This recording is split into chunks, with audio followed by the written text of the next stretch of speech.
महाराज जी, मेरा प्रश्न है कि पाप कौन करता है, शरीर या आत्मा? अगर शरीर, तो इस देह का क्रम हम अगले जन्म में क्यों भोगते हैं? 3 शरीर है। स्थूल शरीर जागृत अवस्था में इसका भान होता है, स्वप्न अवस्था में सूक्ष्म शरीर का भान होता है और सुषुप्ति में कारण शरीर रहता है। और इन तीनों शरीरों को जो संचालन करता है वो आत्मा है, उसके प्रकाश से संचालित होते हैं। और वो भ्रमवश अपने को शरीर मान बैठा, जो अहम है अंतःकरण धर्म में, अंत सूक्ष्म शरीर में अंतःकरण है। अंतःकरण में 4 वृत्तियां हैं। एक है निश्चय जो बुद्धि से होता है, एक है संकल्प विकल्प जो मन से होता है, एक है चिंतन जो चित्त से होता है, और एक है क्रिया को स्वीकार करना, मैंने ये किया, मैं ये करूँगा, उसे अहंकार कहते हैं। बस इसी अहंकार का जन्म मरण होता है। जो आत्म तत्व है वो इस अहंकार में तन्मय हो गया है, तो स्थूल शरीर छूट जाता है, सूक्ष्म शरीर, कारण शरीर और आत्मा उस अहंकार को लेकर के। तो अहंकार को पूरा का पूरा भोगना पड़ता है। मैंने ये किया, मैं ये करूँगा। अगर उसने पाप कर्म किया तो पाप कर्म भोगना पड़ता है, पुण्य कर्म किया तो पुण्य कर्म भोगना पड़ता है।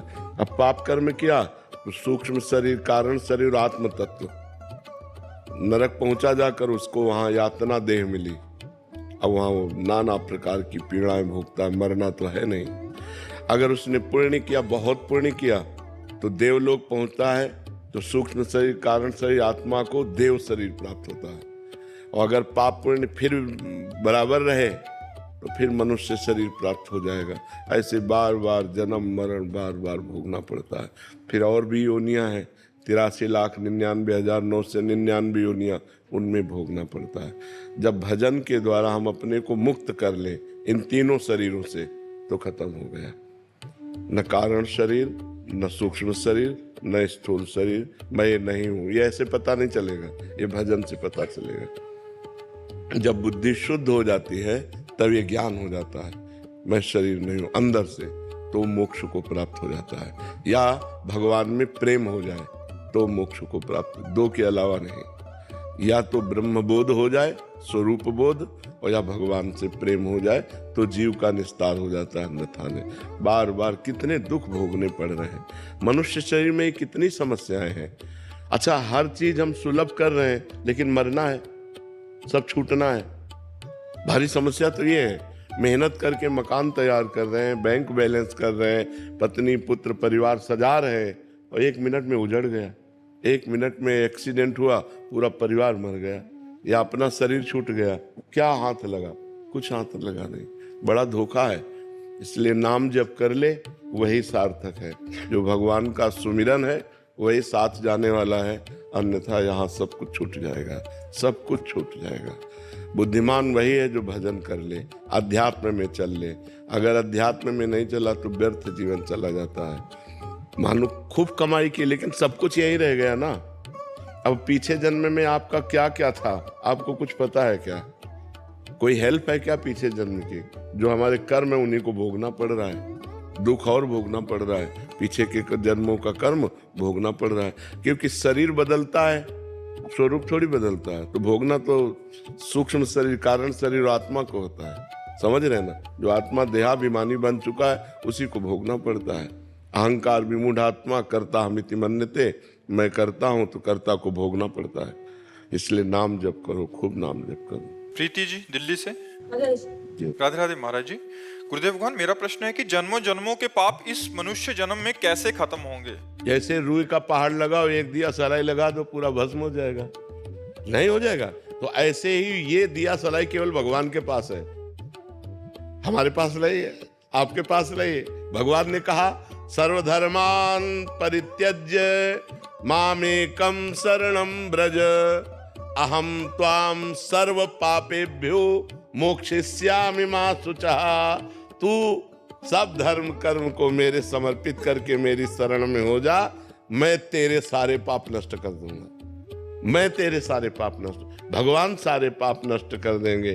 तो हमें भगवान का नाम जप करना चाहिए, भगवान का नाम कीर्तन करना चाहिए, भगवान की लीला कथा सुननी चाहिए, भगवान के भक्तों का संग करना चाहिए, सब में भगवान की भावना करके सेवा करनी चाहिए। हमारे सारे पाप भगवान नष्ट कर देंगे।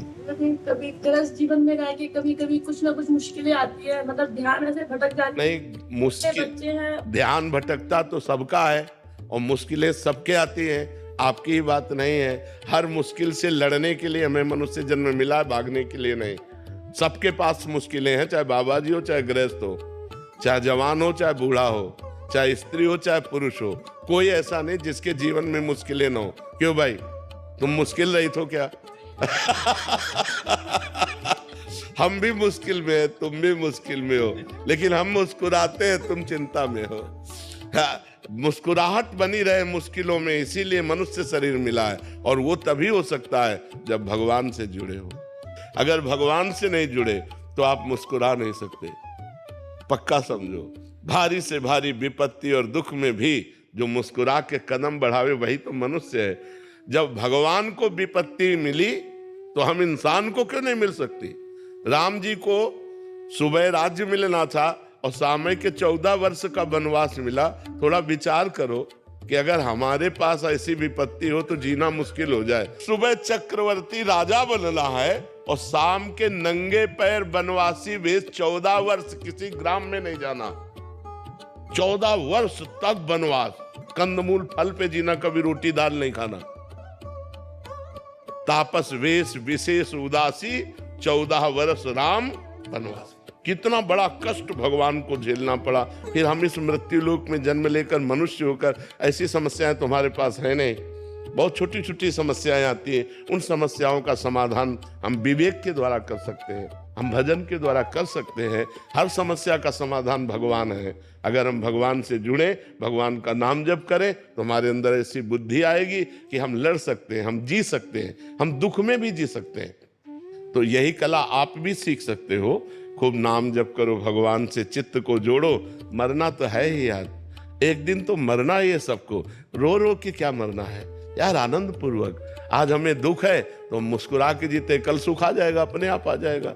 जैसे दिन है वैसे ही रात, रात आई दुख, दिन आया सुख, ये एक क्रम चलता रहता है। दुख सदैव कोई दुखी नहीं रहता और सदैव कोई सुखी नहीं रहता। सब दिन होत ना एक समान, दिन बदलते रहते हैं। तो हमें चाहिए मुश्किलों में हम कमर कस लें कि अब मुश्किल आई है, अब मुझे भगवान का सहयोग लेकर इसे जीतना है, इससे हारना नहीं है। मनुष्य शरीर मिला है गलतियों को सुधारने के लिए और मुश्किलों को संभालने के लिए। हमारी जो मुश्किलें आए उनको हम विवेक के द्वारा संभालें, उनसे लड़ें, उस संघर्ष करें और संघर्ष में हम विजयी होंगे। क्योंकि भगवान का हम भजन करते हैं और भगवान का भजन नहीं करते तब तो डूब जाओगे, फिर तो मुश्किलें चाट जाएंगी। अगर भगवान का भरोसा है और भगवान का भजन है तो बड़ी से बड़ी मुसीबत से भी निकल जाओगे, पक्की बात समझो। अध्यात्म शक्ति देती है। हाँ, आज अगर हम आपके सामने बोल रहे हैं, हंस रहे हैं और जी पा रहे हैं तो सच्ची मानो, शपथ पूर्वक कहते हैं, कसम पूर्वक कहते हैं कि केवल हम प्रभु की शरण में तो हम जी पा रहे, नहीं जी नहीं पा सकते थे। और अब मस्त रहते हैं क्योंकि प्रभु की शरण में मरना तो एक दिन है ही यार, है? बिल्कुल मस्त रहना चाहिए। मनुष्य जीवन मस्ती के लिए मिला है। वो मस्ती तभी रहेगी जब भगवान से जुड़ोगे। अगर भगवान से नहीं जुड़े तो मस्त नहीं रह सकते। मनीष जी मिर्जापुर से। श्री हरिवंश।